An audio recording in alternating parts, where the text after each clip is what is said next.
ಪಾದಗಳನ್ನು ತೊಳೆದು ಆ ಪಾದಗಳಿಂದ ಸೊಂಟ ಕಟ್ಕೊಂಡು ಟವಾಲು ಪಾದಗಳನ್ನು ತೊಳಿತಾ ಇದ್ದಾನೆ.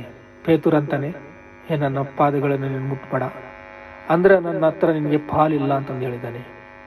ಆಗ ಅಪ್ಪ ನನ್ನ ಕಾಲುಗಳೆಲ್ಲ ಮೈಯೆಲ್ಲ ತೊಳಿ.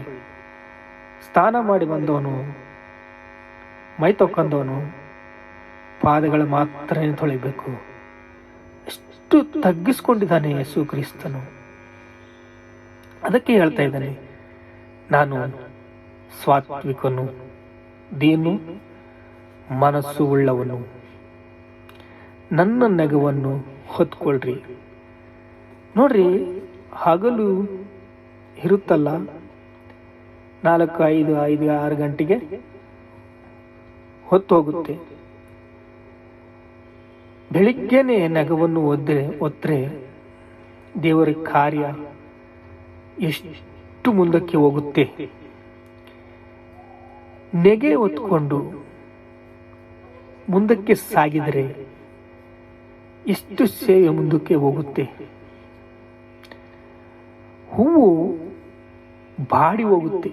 ಬಾಡಿ ಹೋಗೋಕ್ಕೆ ಮುಂದೆ ದೇವರ ನೆಗವನ್ನು ಹೊರಬೇಕು. ನಾನು ನಿನ್ನ ನೆಗೆ ಹೊರ್ತೀನಿ.